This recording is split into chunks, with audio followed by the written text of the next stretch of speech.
Inihaw na bangus. Malalaki yan. Double okay. Yan.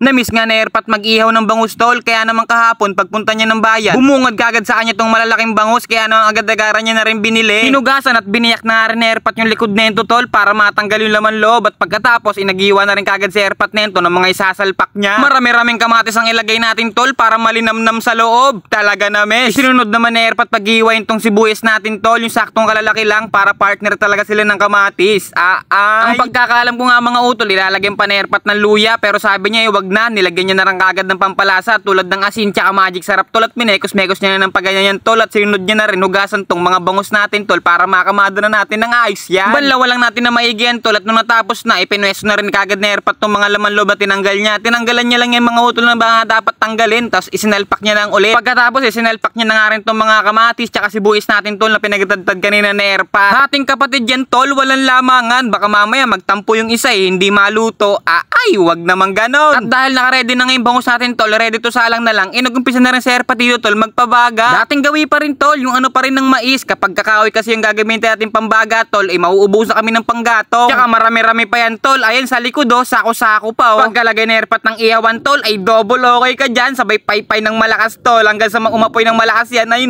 bagang basic. Nung umapoy na nga ng malakas yan tol, panahon na rin para painitan tong dahon ng saging tol. Syempre, hindi lang basta ihaw ang gagawin natin sa bangus tol, ibabalot natin sa dahon ng saging tol para mas satisfying. Talaga na mes. Imbis na foil ngayon gamitin natin tol, dahon na lang ng saging para mas malinamnam na malinamnam talaga. After nga na Erpat ikamata tong mga dahon tol, nilagay niya na nga rin tong isda tol, pinwesto na tol ng mga kumutan kasi umuulan na rito sa amin tol, at nilalamig na to sigurado. Ayan na, ilang patong na yan para hindi ka na talaga ginawin. Safe na ang pakiramdam mo dyan. At syempre, para hindi na siya mahiya, ay tinakpan na ni Erpat yung ulo niya tol, tinalian na rin para walang kawala talaga. Nag-request na lang siya na ilabas na lang konti yung buntot niya para hindi masyado naiinitan siya sa loob. Syempre, kung anong process sa isa tol, ganun din ang process sa isa, kaya naman naka-ready na tong dalawang malaking suma natin, ready to salang na tol.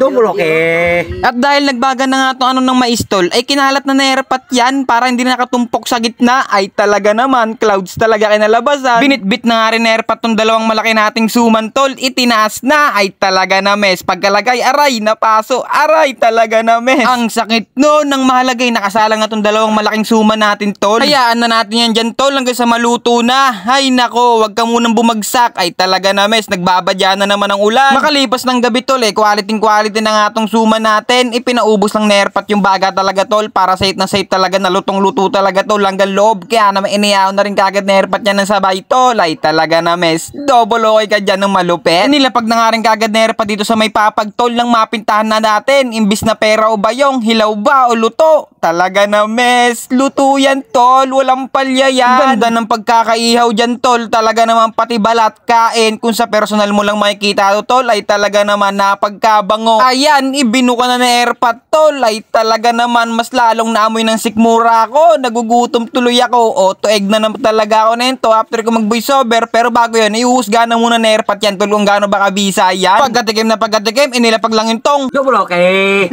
Kung ganito ba naman kasing uulamin mo ngayong gabi tol, sabay pa partner mo pa ng toyo yan na maraming kamatis o kaya bagoong, ay talaga naman tapos. Kaya naman kilusan mo na din dyan tol ng mahusgahan din. Kaya paano? Paalam!